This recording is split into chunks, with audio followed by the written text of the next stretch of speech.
Assalamualaikum warahmatullahi wabarakatuh. Jumpa lagi bersama Farid Madinah Official.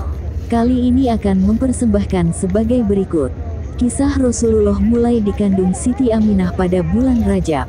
Sudah menjadi pengetahuan umum jika di bulan-bulan mulia pasti memuat kisah-kisah hebat di dalamnya.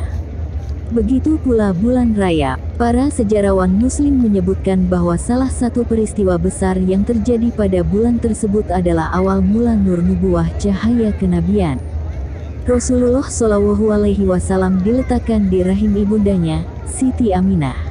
Sudah menjadi pengetahuan umum jika di bulan-bulan mulia pasti memuat kisah-kisah hebat di dalamnya. Begitu pula bulan Rajab. Para sejarawan muslim menyebutkan bahwa salah satu peristiwa besar yang terjadi pada bulan tersebut adalah awal mula nur nubuwah cahaya kenabian. Rasulullah Shallallahu Alaihi Wasallam diletakkan di rahim ibundanya, Siti Aminah. Ketika hendak menitipkan Nabi Muhammad dalam rahim Siti Aminah pada malam Jumat di bulan Rajab, Allah Subhanahu wa Ta'ala memerintahkan malaikat Ridwan, malaikat penjaga pintu surga, untuk membuka pintu surga Firdaus sebagai bentuk penghormatan.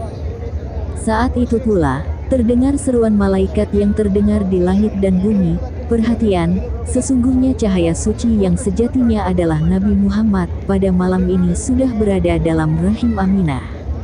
Muhammad adalah sosok yang mempunyai akhlak mulia yang sempurna dan diutus sebagai pembawa kabar gembira sekaligus peringatan.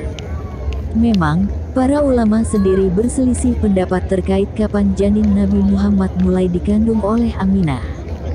Namun jika merujuk pendapat ulama yang mengatakan Nabi lahir pada bulan Rabiul Awal, maka jelas Nabi berada dalam kandungan ibunya selama 9 bulan dengan dimulai dari Rajab. Dalam hadits Ibnu Ishaq dijelaskan, Siti Aminah pernah menceritakan kisah saat dirinya sedang mengandung janin Nabi Muhammad. Ada suara tanpa rupa yang berkata padanya, "Sungguh engkau sedang mengandung seorang pemimpin umat."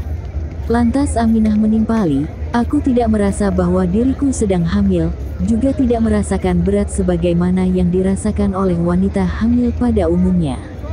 Hanya saja, aku merasa janggal karena aku tidak mengalami datang bulan, salah satu ciri-ciri wanita hamil." Kesucian nasab Nabi. Berbicara tentang kelahiran Nabi Muhammad SAW, akan lebih lengkap jika kita ulas juga kesucian nasabnya yang terpelihara sejak zaman Nabi Adam alaihissalam. Dikisahkan, begitu Allah Subhanahu wa Ta'ala menciptakan Siti Hawa untuk menjadi pendamping Nabi Adam, keduanya pun menjalin hubungan hingga memiliki beberapa keturunan.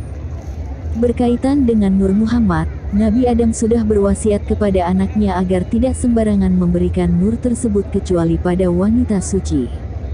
Hingga kemudian nur itu berpindah kepada Nabi Syed, salah satu putra Adam.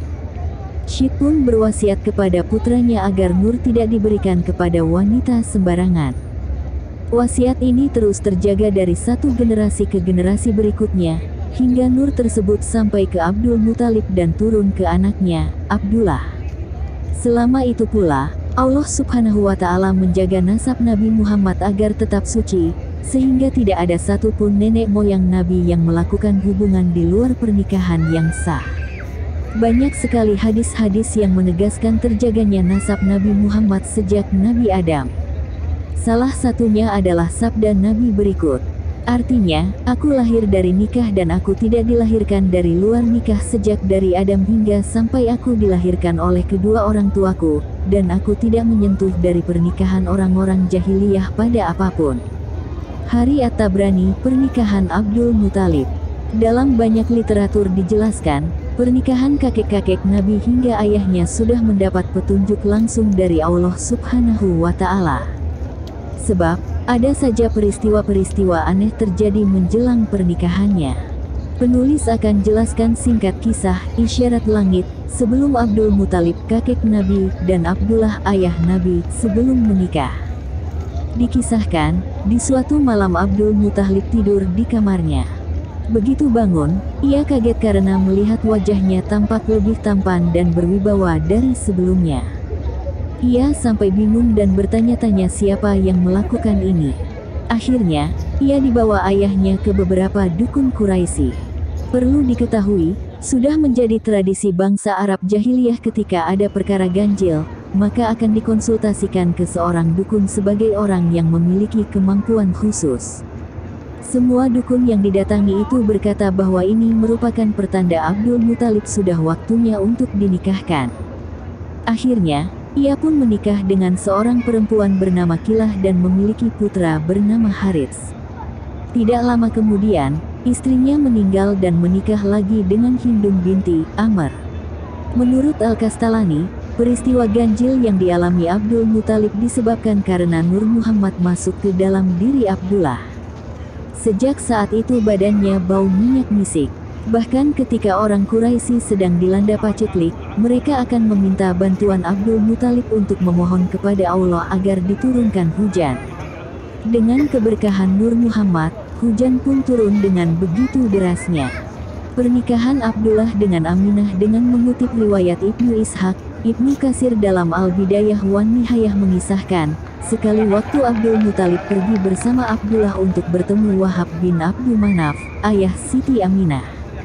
Di tengah perjalanan mereka bertemu seorang perempuan bernama Ummu Kanal, saudara perempuan Warakah bin Naufal. Ada yang mengatakan namanya Kutailah, ada pula yang menyebut namanya Fatimah binti Murin al-Kahtasamiyah. Rupanya dia bukan perempuan sembarangan, melainkan pandai membaca kitab suci sebagaimana Warakah bin Naufal. Ia mengetahui ada nur nubuwah cahaya kenabian dalam diri Abdullah. Lantas, ia pun menawarkan Abdullah untuk tidur dengannya dan menjanjikan padanya imbalan 100 ekor unta. Namun, Abdullah menolak permintaan itu dengan tegas karena jelas itu perbuatan tidak terhormat. Ummu Kanal tahu jika ia berhubungan badan dengan Abdullah, maka nur nubuwah akan berpindah ke tubuhnya. Abdullah pun melanjutkan perjalanan bersama ayahnya, Abdul Muthalib, hingga bertemu dengan calon mertuanya, Wahab bin Abdul Manaf. Ringkas kisah, Abdullah menikah dengan Aminah, seorang perempuan sangat terhormat di tengah-tengah kaumnya saat itu. Sejak berhubungan dengan Aminah, nur nubuwah yang ada pada diri Abdullah berpindah ke istrinya yang kemudian terlahir sebagai sang baginda Nabi Muhammad SAW. Demikianlah penjelasan singkat kesucian nasab Nabi Muhammad SAW. Pembaca bisa lebih mendalaminya lebih detail lagi dalam kitab-kitab sejarah. Wallahu a'lam. Wabillahi taufik wal hidayah. Assalamualaikum.